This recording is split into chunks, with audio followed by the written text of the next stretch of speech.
फूलों से भी प्यार, तेरे कांटों से भी प्यार, तू जो भी दे करतार, सब कुछ है मैं स्वीकार, वो दुनिया के पालनहार।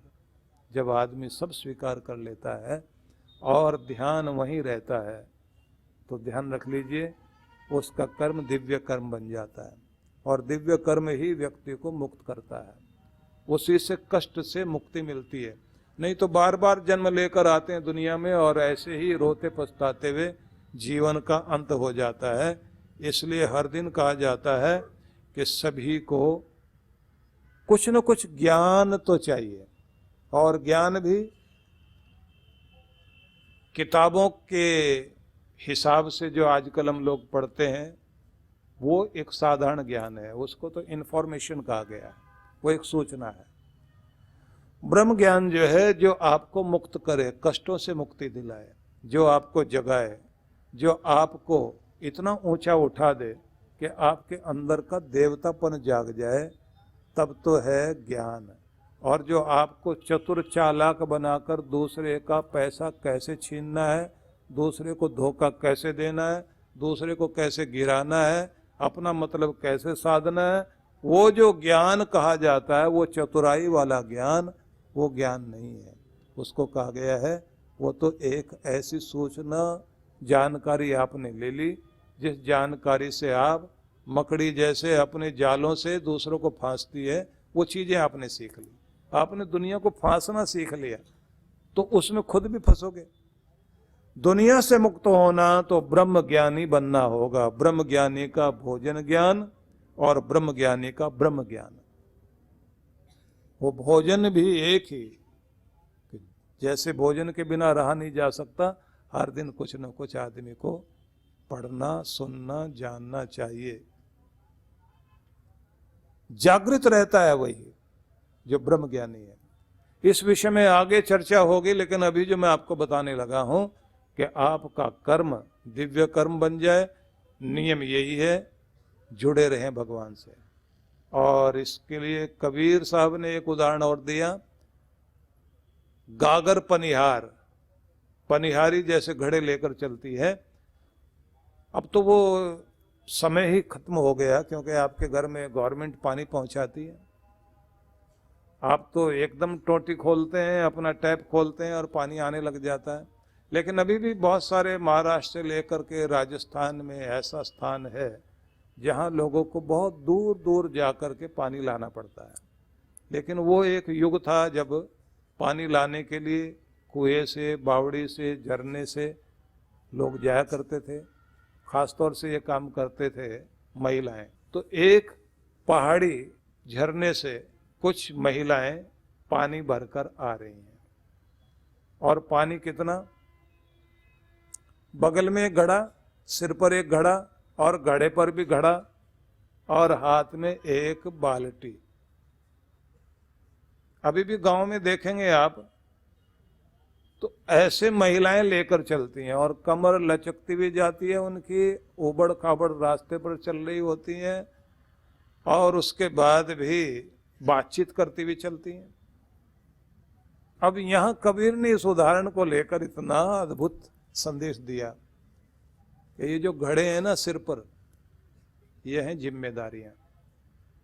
जिम्मेदारियों का बोझ सबके सिर पे है, और वो कितना है, घड़े पर घड़ा, बोझ के ऊपर बोझ, जिम्मेदारी के ऊपर फिर जिम्मेदारी। और इतनी नहीं, हाथ भी खाली नहीं है, बगल में एक घड़ा, हाथ में भी बाल्टी, दूसरे हाथ में भी जिम्मेदारी। और जिंदगी का रास्ता कैसा, उबड़ खाबड़, जिससे वो चलती भी आ रही। अब बोझ भी सिर पर है, रास्ता उबड़ खाबड़, और सहेली से बात करती हुई आ रही है। मतलब दुनियादारी भी निभानी है, व्यवहार भी निभाना, बोझ भी उठाना, जिंदगी के टेढ़े मार्ग पर भी चलना है, टेढ़ा मेढ़ा मार्ग उस पर चलना पड़ेगा, जिम्मेदारियों का बोझ उठाकर व्यवहार भी निभाना पड़ेगा। लेकिन उसका घड़ा क्यों नहीं गिरता।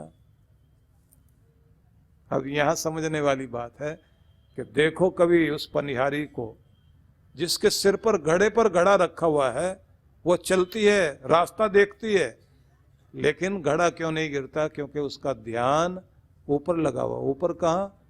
घड़े के ऊपर जो घड़ा है उसके किनारे पर ध्यान टिका रखा, वहीं से वो बैलेंस बनाए हुए है। ऊपर ध्यान लगाए रखने से उसका बैलेंस बना हुआ है। देखती जरूर है, ध्यान ऊपर, बात करती है, ध्यान फिर भी ऊपर, बोझ उठा रखा है लेकिन ध्यान ऊपर। क्या ऐसी जिम्मेदारियों का बोझ उठाए रखना लेकिन ध्यान ऊपर, मालिक से ध्यान बनाए रखना, और हर चलना फिरना देखना रास्ता, लेकिन ध्यान ऊपर बनाए रखना, व्यवहार निभाना, ध्यान ऊपर लगाए रखना। जिसका ध्यान ऊपर है वो गिरेगा नहीं, चोट नहीं खाएगा और जिम्मेदारियां निभा ले जाएगा। बड़े प्यारे उदाहरण दिए। और एक उदाहरण और दे दिया उन्होंने, भक्ति की सुधि यूं करो जैसे काम ही काम। इसे दूसरे ढंग से भी कह सकते हैं कि जैसे नवविवाहिता पत्नी अपने मायके में चली जाए और वहां रहते हुए वो कुछ दिन बीत गए, उसको माँ कहती बेटा खाना खाओ, वो कहती है भी रुक जाओ। क्या हुआ? बोले ये जो है ना, इनके खाने का टाइम अभी हुआ नहीं है, 1:30 बजे के लगभग खाते हैं, तो मैं 1:35 या 40 पर खाऊंगी। कि उन्होंने खा लिया होगा ना। अब वो सहेलियों के बीच घूमेगी लेकिन ध्यान लगा रहता है मेरे ससुराल में क्या चल रहा होगा, पति कहाँ होंगे, क्या कर रहे होंगे। रहेगी मायके में, ध्यान पति में, और उसी को ध्यान में रखकर वो सारी चीजें कर रही होती है। उसका सजना संवरना भी पति के लिए है। कहते हैं इस दुनिया में हर चीज तुम्हारे लिए एक ही बात बन जाए कि वही श्रृंगार जो पति को भाए, भगवान को, और वो आत्मा का श्रृंगार है, दिल का श्रृंगार है। बाहर वाला श्रृंगार तो यहीं छूट जाएगा। जो चीजें यहाँ इकट्ठी करेंगे वो भी यहीं छूट जाएगी, लेकिन जो पुण्य साथ में लेकर के जाओगे वही वहां तक जाएगा और भगवान को पसंद आएगी केवल आपकी भक्ति। जैसे उस महिला का ध्यान अपने घर में अपने पति में लगा रहता है, ऐसे तुम भी अपना ध्यान भगवान में लगाए रखना। और अगर उससे संबंध नहीं जुड़ा तो ये समझ लेना चाहिए आज का दिन बेकार गया। बिना भक्ति के कोई दिन बीतना नहीं चाहिए कि ऐसे जो जुड़कर अपनी भक्ति करता है उसकी भक्ति सफल होती है। इसे भगवान ने योगस्थ शब्द से कहा है, बहुत अद्भुत कहा है। और इसे सबको याद रखना पड़ेगा कि हर दिन अपने प्रभु को याद रखें। और याद रखने का मतलब ये भी समझना कि वो आपके साथ है। उसे याद करने का मतलब ये भी है कि मैं तुझे याद करता हूं, तो भी मुझे याद करता है। और याद शब्द को इस तरह भी ध्यान देना, हिंदी में याद लिखते हैं ना, तो उसे उल्टा करके पढ़ना, शब्द बनता दया। जब हम याद करते हैं तो वो याद नहीं करता, वो क्या करता है? दया।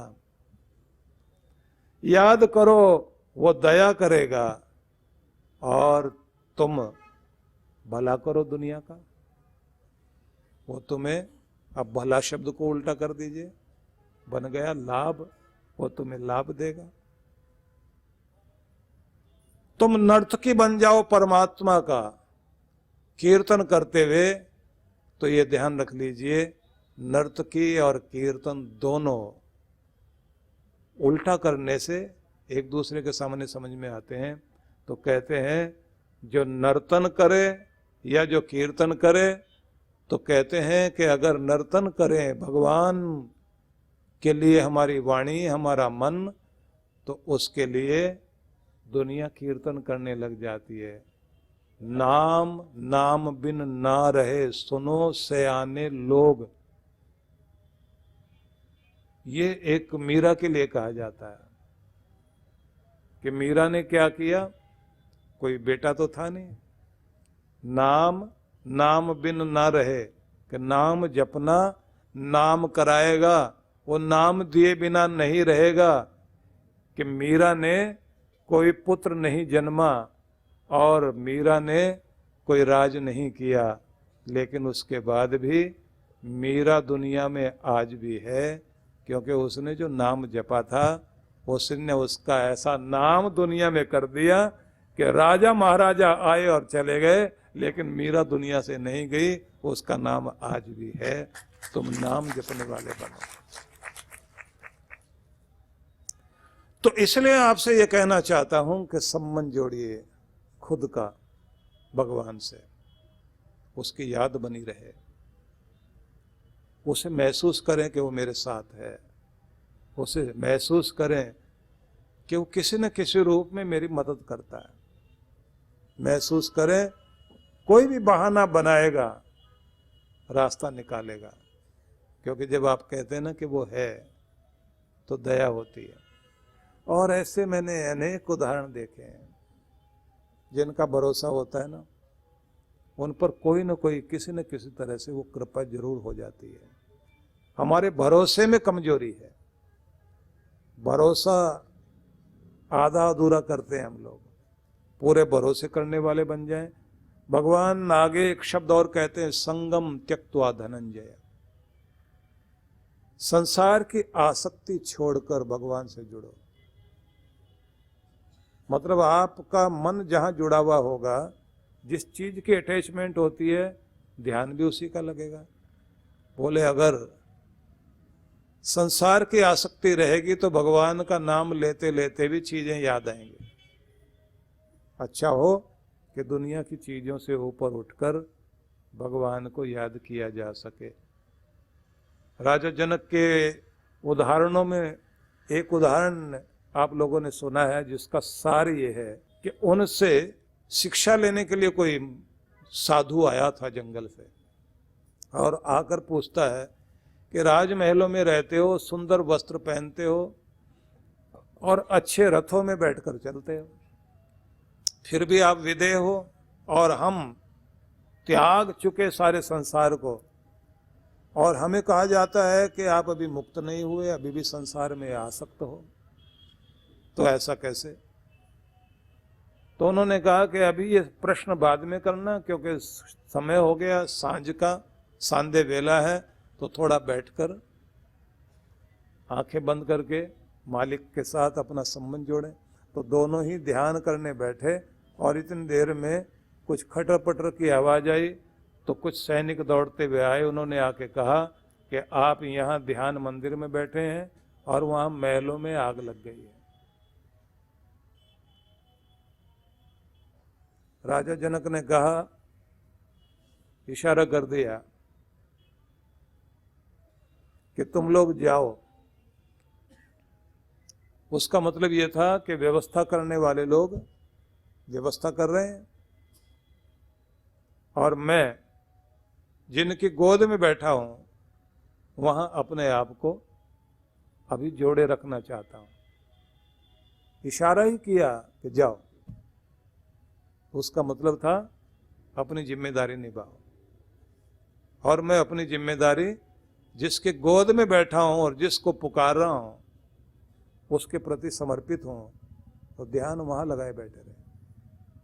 लेकिन वो योगी, वो साधु जो जंगल से आया हुआ था, उसको लगा कि आग लगी है, तो इसका मतलब अतिथि निवास में भी आग पहुंची होगी, और वहाँ हमारा एक फटा हुआ कंबल और एक लंगोट वो रखा हुआ है, साथ में कमंडल रखा, अगर वो जल गया तो हमारे पास तो यही तो दौलत है।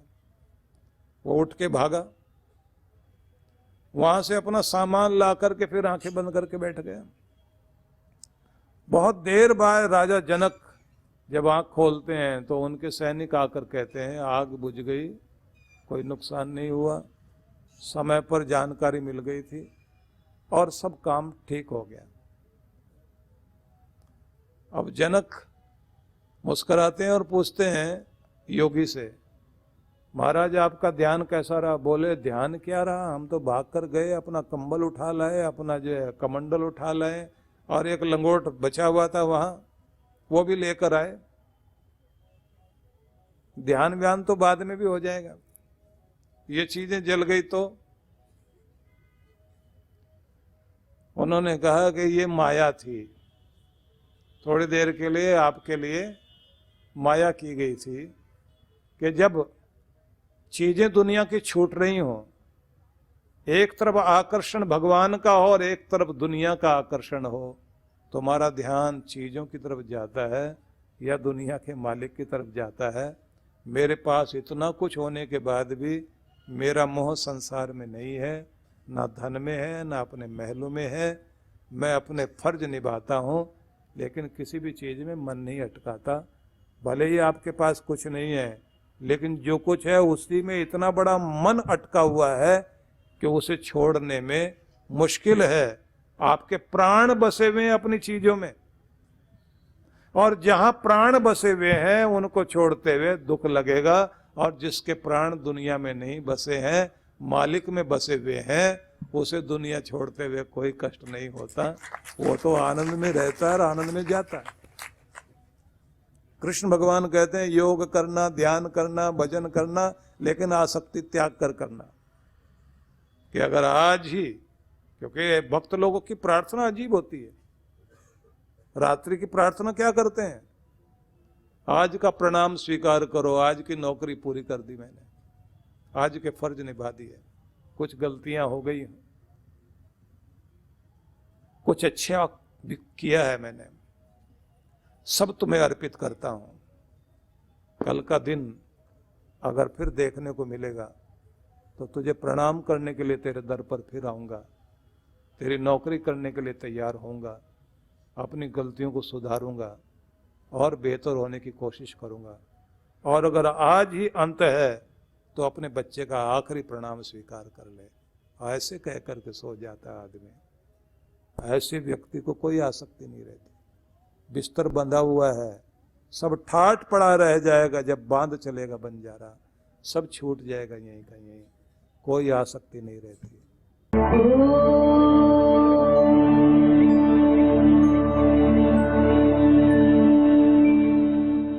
परम पूज्य श्री सुधांशु जी महाराज एवं डॉक्टर अर्चिका दीदी के पावन सानिध्य में सूरत, गुजरात में देवदूत बालाश्रम का निर्माण किया गया है, जहां बच्चों के लिए भोजन, आवास, शिक्षा की निशुल्क व्यवस्था है। ये बच्चे खेलकूद एवं शिक्षा के क्षेत्र में अपने सफल प्रदर्शन से साबित कर रहे हैं कि विश्व जागृति मिशन एवं पूज्य गुरुवर का आशीर्वाद इन्हें सफल जीवन की ओर ले जा रहा है। बच्चे समाज और देश का भविष्य है।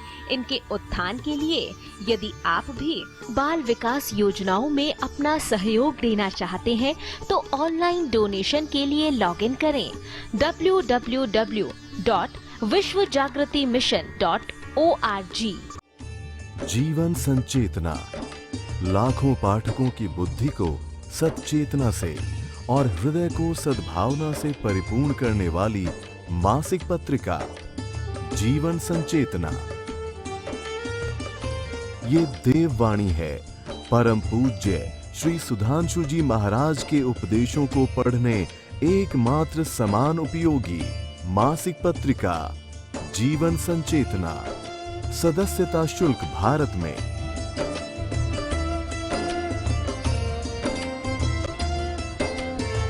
सदस्यता शुल्क विदेश में।